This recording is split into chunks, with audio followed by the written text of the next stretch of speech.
नमस्ते प्यारे बच्चों, मैं संतोष चौधरी आप सभी का मेरे यूट्यूब चैनल यस के कोचिंग क्लासेस में स्वागत करता हूं। आज हम कक्षा नौवीं विषय गणित के महत्वपूर्ण प्रश्नों का अभ्यास करेंगे, जो कि बोर्ड परीक्षा की दृष्टि से बहुत ज़्यादा महत्वपूर्ण होने वाले हैं। तो चलिए हम प्रारंभ करते हैं। तो लीजिए, आज हम पढ़ने वाले हैं अध्याय 1 और अध्याय 1 में हम पढ़ने वाले हैं संख्या पद्धति। तो बच्चों, कक्षा 9वीं का अध्याय 1 है संख्या पद्धति। इस पाठ से कुल 6 अंक के प्रश्न बोर्ड परीक्षा में पूछे जाएंगे। तो चलिए हम 6 अंकों की तैयारी करते हैं। तो 6 अंकों में बच्चों, इसमें 1-1 अंक के 2 प्रश्न पूछे जाएंगे, 2 वस्तुनिष्ठ प्रश्न, और 2-2 अंक के 2 सवाल यानी कि गणित बोर्ड परीक्षा में देखे जाएंगे। इस प्रकार कुल 6 अंक का यहाँ से पूछा जाना है। तो चलिए हम अभ्यास करते हैं। अभ्यास प्रश्न, वस्तुनिष्ठ प्रश्न देखेंगे यहाँ हम। प्रश्न 1 है, सही विकल्प चुनिए। एक परिमेय संख्या तथा अपरिमेय संख्या का योग अथवा अंतर एक संख्या होगी। मतलब एक परिमेय संख्या और एक अपरिमेय संख्या का योग मतलब जोड़ेंगे और अंतर मतलब घटाएंगे। तो परिमेय संख्या को जोड़ने और घटाने पर हमेशा कौन सी संख्या प्राप्त होती है? एक अपरिमेय संख्या ही हमें प्राप्त होगी। तो इसका सही जवाब क्या हो जाएगा? अपरिमेय संख्या। लीजिए दूसरा प्रश्न देखते हैं। प्रश्न दूसरा है, सभी परिमेय तथा अपरिमेय संख्याओं को एक साथ लेने पर प्राप्त संख्याओं का संग्रह होता है। यानी कि सभी परिमेय संख्या, जितनी भी परिमेय संख्याएं हैं, और सभी अपरिमेय संख्या, दोनों संख्याओं को, परिमेय और अपरिमेय दोनों संख्याओं को एक साथ लेने पर प्राप्त संख्या को हम कहते हैं वास्तविक संख्या। हमने पढ़ा भी था कि वास्तविक संख्या बराबर क्या होता है? वास्तविक संख्या में सभी परिमेय संख्या और सभी अपरिमेय संख्या दोनों के संग्रह को क्या कहते हैं? वास्तविक संख्या। अगला प्रश्न देखते हैं, 2 परिमेय संख्याओं के बीच कितनी परिमेय संख्या होती है? तो 2 परिमेय संख्याओं के बीच कितनी परिमेय संख्या होती है? अनंत परिमेय संख्या होती है। ऑप्शन था 0, अनंत, केवल 1 और केवल 2। तो सही जवाब हो जाएगा अनंत। अगला प्रश्न लेते हैं, सबसे छोटी पूर्ण संख्या कौन सी है? तो सबसे छोटी पूर्ण संख्या कौन सी है? 0। क्योंकि पूर्ण संख्या किसे कहते हैं? वह संख्या जो 0 से लेकर अनंत तक होती है उसे हम पूर्ण संख्या कहते हैं। तो पूर्ण संख्या प्रारंभ कहाँ से होती है, चालू कहाँ से होती है? 0 से। इसलिए सबसे छोटी पूर्ण संख्या कौन सी है? 0। और यदि आपसे परीक्षा में पूछा जाता है कि सबसे छोटी प्राकृत संख्या कौन है, तो आप क्या लिखेंगे? 1। सबसे छोटी प्राकृत संख्या क्या है? 1। और सबसे छोटी पूर्ण संख्या 0। चलिए अगला प्रश्न देखते हैं बच्चों। प्रश्न दूसरा है, रिक्त स्थानों की पूर्ति कीजिए। प्रश्न पहला पूछ रहा है, प्रत्येक वास्तविक संख्या के संगत संख्या रेखा पर एक खालिस्तान बिंदु होता है। तो उत्तर हो जाएगा, प्रत्येक वास्तविक संख्या के संगत संख्या रेखा पर एक अद्वितीय बिंदु होता है। क्या उत्तर हो जाएगा? अद्वितीय बिंदु होता है। तो सही जवाब हो जाएगा अद्वितीय। अगला प्रश्न है दूसरा, एक खालिस्तान संख्या का दशमलव प्रसार शांत तथा अनवसानी तथा आवर्ती होता है। तो इसका सही जवाब हो जाएगा परिमेय संख्या। सही जवाब क्या होगा? परिमेय संख्या। परिमेय संख्या का दशमलव प्रसार शांत भी होता है और अनवसानी तथा आवर्ती होता है। प्रश्न तीसरा है, अपरिमेय संख्या का दशमलव प्रसार क्या होता है? तो आपको याद रखना है, परिमेय संख्या का दशमलव प्रसार शांत होता है और अनवसानी आवर्ती होता है, जबकि एक अपरिमेय संख्या का दशमलव प्रसार हो जाएगा अनवसानी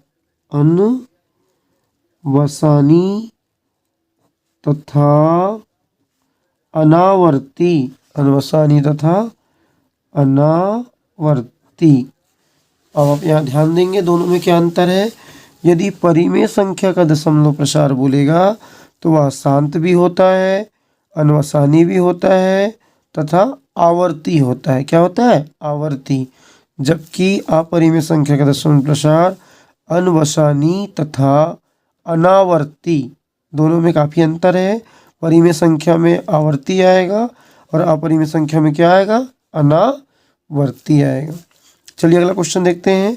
100 पर 1/2 की घात और कोष्टक बंद, उसके ऊपर पूरे के ऊपर फिर से 2 की घात, तो इसका जवाब हो जाएगा, इसका मान हो जाएगा 100।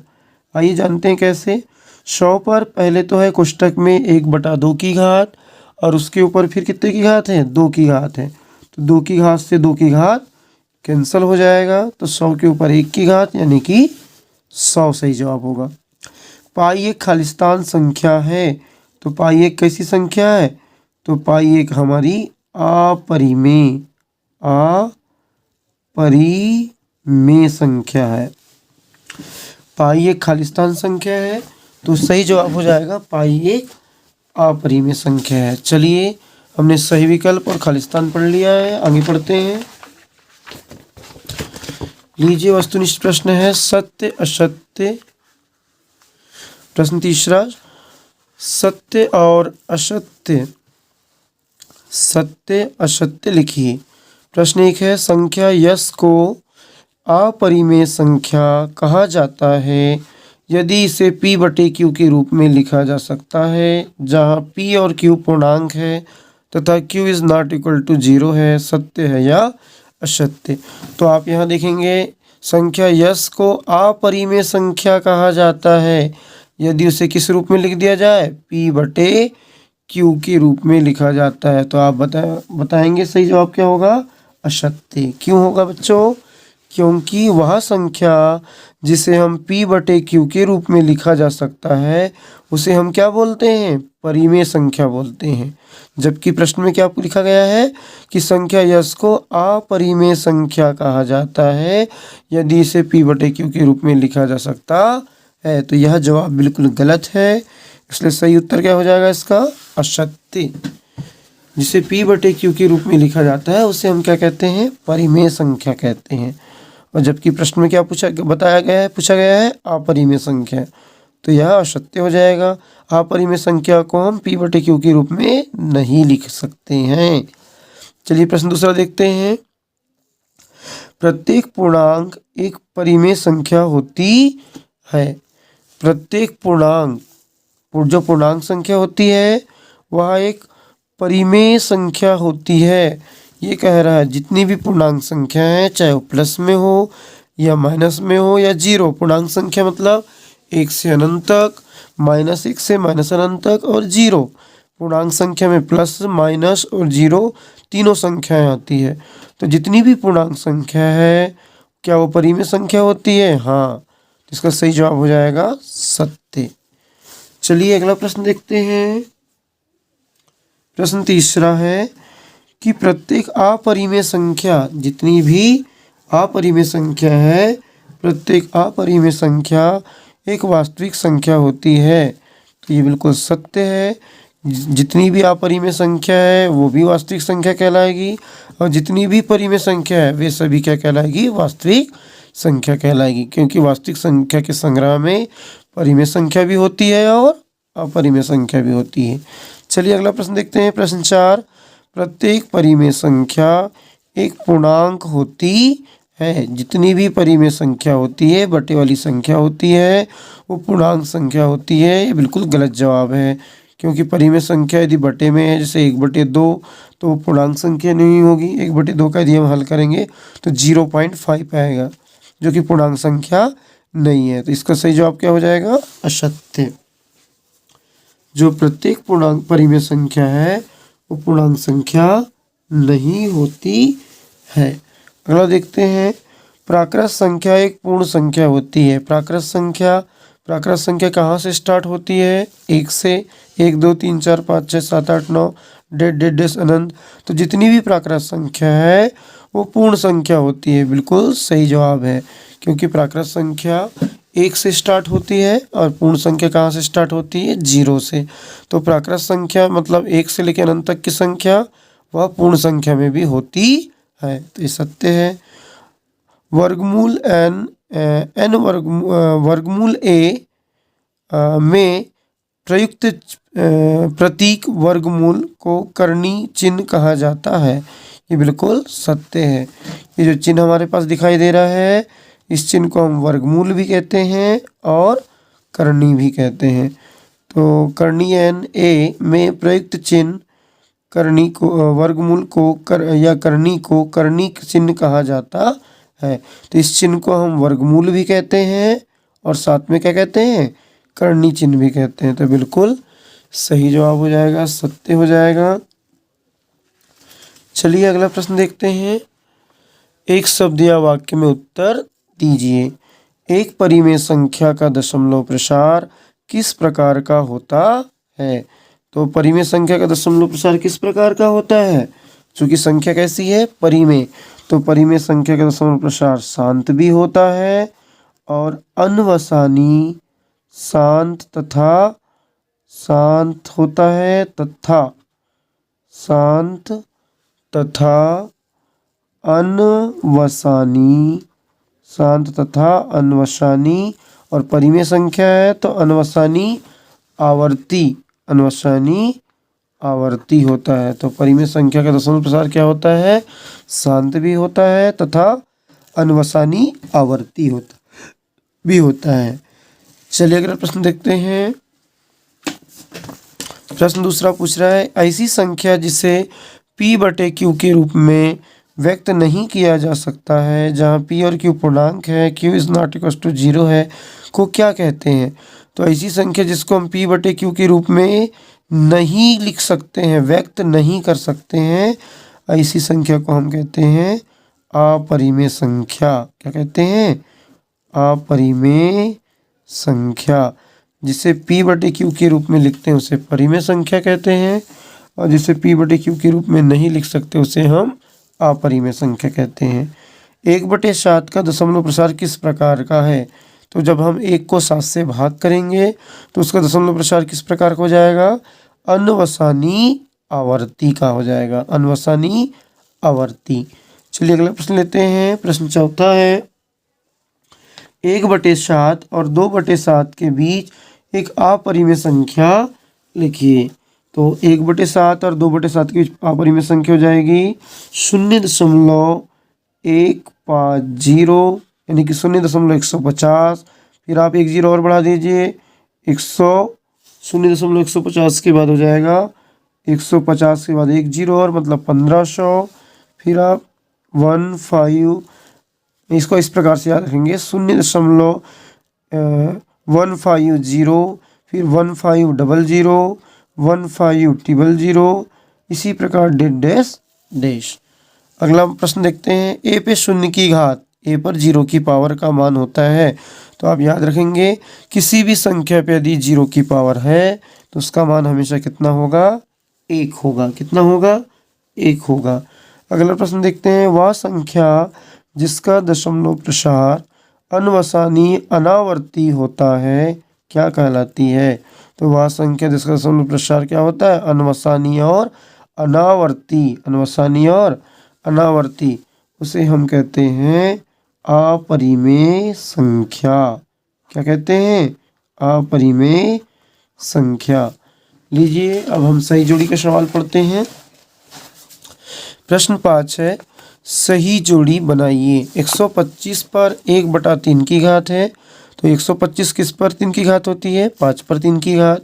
यदि हम 3 की घात से 3 की घात को काट देंगे, चलिए इसे हल करते हैं। 125 पे 1/3 की घात, 125 पर माइनस 1/3 की घात, तो 125 होता है 5 पर 3 की घात और उसके ऊपर 1/3 की घात। यहाँ सूत्र हो जाएगा a पर m की घात, उसके ऊपर n की घात बराबर a पर m गुणित n की घात। तो यहाँ हो जाएगा 5 पर 3 की घात गुणित माइनस 1/3 की घात। 3 की घात से 3 की घात काट देंगे तो 5 पर माइनस 1 की घात, और इसे हम लिखते हैं 1/5। तो सही जवाब क्या हो जाएगा? पहले का 125 पर माइनस 1/3 की पावर है, तो इसका उत्तर क्या हो जाएगा? 1/5। इसकी सही जोड़ी हो जाएगी 1/5। चलिए अगला क्वेश्चन देखते हैं। वर्गमूल 1 वर्गमूल ए प्लस वर्गमूल बी कोष्टक में, पहले कोष्टक में, और दूसरे कोष्टक में वर्गमूल ए माइनस वर्गमूल बी। इसका मान क्या होगा? तो इसका मान हो जाएगा ए माइनस बी। तो ये पहले का जवाब है 1/5 और दूसरे का जवाब हो जाएगा ए माइनस बी। चलिए इसकी जोड़ी मिला लेते हैं हम ऐसे। चलिए अगला प्रश्न लेते हैं। वर्गमूल में 12/3, इसका सही जवाब क्या हो जाएगा? तो आप देख सकते हैं वर्गमूल में 12/3 है, तो आप इसे हम हल करेंगे। इसका हल हो जाएगा वर्गमूल 12/3, इसे हम हल करेंगे तो वर्गमूल की वर्गमूल 3 का 3, 3 6 12, कितने बार जाएगा? 4 बार, तो वर्गमूल 4 आ गया। आप जानते हैं वर्गमूल 4 किसका वर्ग होता है? 2 का वर्ग होता है, तो वर्ग से वर्गमूल कट गया, कितना जाएगा? 2। तो इसका सही जवाब होगा तीसरे का 2, तीसरे का 2, तो इसका उत्तर हो जाएगा 2।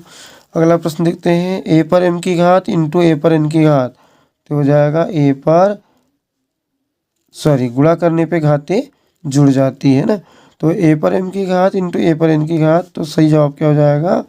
ए पर एम प्लस एन की घात, ये सही जवाब हो जाएगा ए पर एम प्लस एन की घात।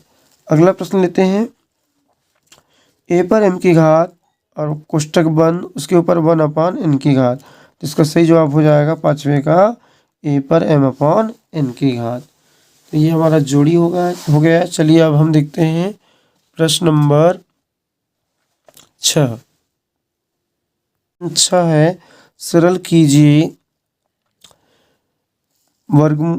कीजिए कोष्टक में 3 धन वर्गमूल 3 और दूसरे कोष्टक में 3 माइनस वर्गमूल 3। चलिए इस प्रश्न को 2 अंक में यह प्रश्न आता है, इसे हम हल करते हैं। तो हम यहाँ लिख देंगे हल, और हल में हमें हल करना है इसे। हल में क्वेश्चन को लिख लेते हैं 3 धन वर्गमूल 3 पहले कोष्टक में और दूसरे कोष्टक में 3 माइनस वर्गमूल 3।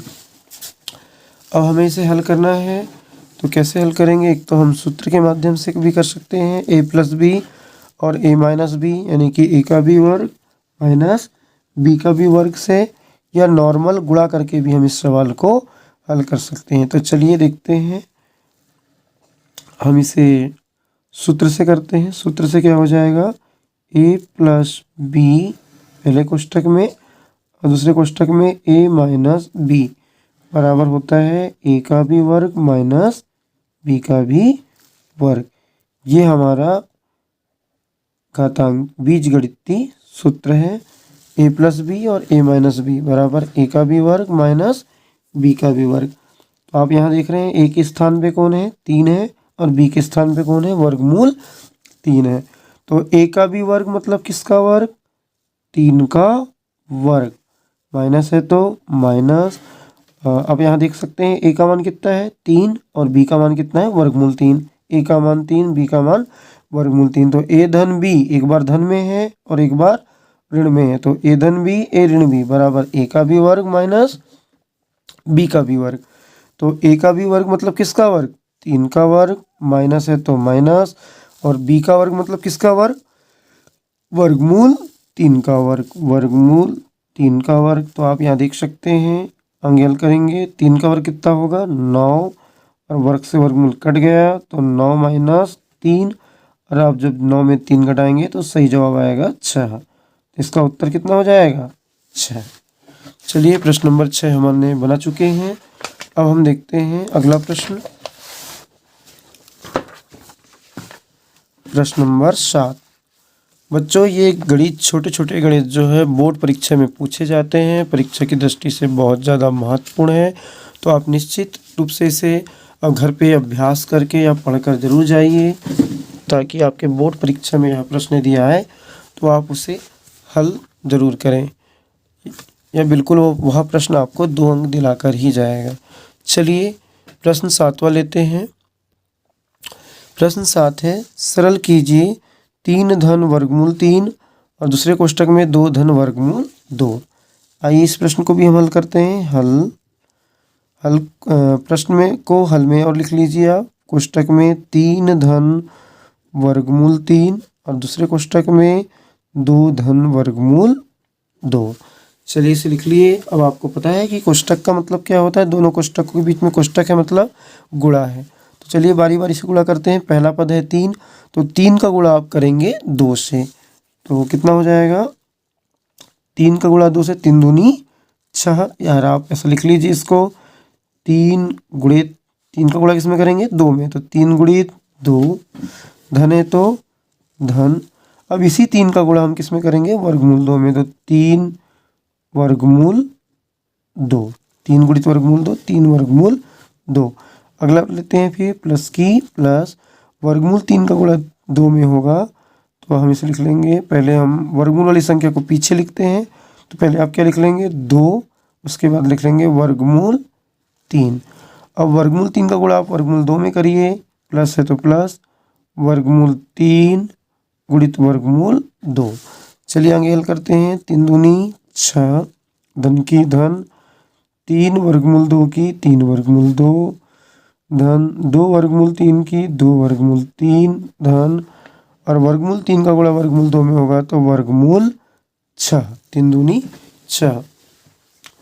तो बच्चों ये हमारा प्रश्नों का जो है उत्तर होगा। क्या उत्तर हो जाएगा, 6 धन 3 वर्गमूल 2, धन 2 वर्गमूल 3, धन वर्गमूल 6। मात्र 2 लाइनों का उत्तर है। ये तो प्रश्न ही है हमारा, पहली लाइन तो इतना आसान है। कैसे कि एक बार और जान लीजिए, 3 का गुणा आप 3 का गुणा 2 में करोगे तो 3 गुणित 2, धन की धन, इसी 3 का गुणा वर्गमूल 2 में करेंगे तो 3 वर्गमूल 2, फिर प्लस की प्लस, वर्गमूल 3 का गुणा 2 में करेंगे तो 2 वर्गमूल 3, और वर्गमूल 3 का गुणा वर्गमूल 2 में करेंगे तो वर्गमूल 3 गुणित वर्गमूल 2, 3 दूनी 6, 3 वर्गमूल 2 की 3 वर्गमूल 2, धन की धन, 2 वर्गमूल 3 की 2 वर्गमूल 3, प्लस की प्लस, और 3 दूनी, वर्गमूल 3 का गुणा वर्गमूल 2 में करेंगे तो वर्गमूल 6, 3 दूनी 6, वर्गमूल 6। आइए अगला प्रश्न देखते हैं, प्रश्न नंबर 8। सरल कीजिए, वर्गमूल 5 धन वर्गमूल 2 पूरे 1 के ऊपर कितने की घात, 2 की घात।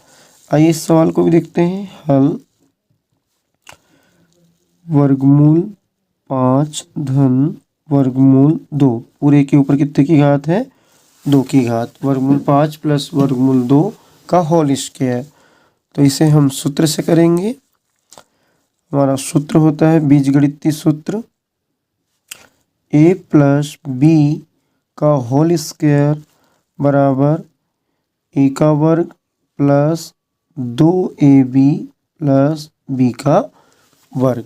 चलिए इस सूत्र से मान रखते हैं। इस सूत्र में a धन b का वर्ग बराबर a का वर्ग धन 2ab धन b का वर्ग। इसी प्रकार है वर्गमूल 5 धन वर्गमूल 2 का वर्ग, तो a के स्थान में क्या है, वर्गमूल 5 है, और b के स्थान पर क्या है, वर्गमूल 2 है। अर्थात जहाँ जहाँ हमारे सूत्र में a आ रहा है वहाँ हम वर्गमूल 5 लिख देंगे, और जहाँ पर b आ रहा है वहाँ पर हम क्या लिख देंगे, वर्गमूल 2। चलिए मान रखते हैं a का वर्ग मतलब किसका वर्ग, वर्गमूल 5 का वर्ग। तो आप यहाँ लिख दीजिए वर्गमूल 5 का वर्ग, धन है तो धन, 2 की 2, a मतलब कितना आ जाएगा बेटा, वर्गमूल 5।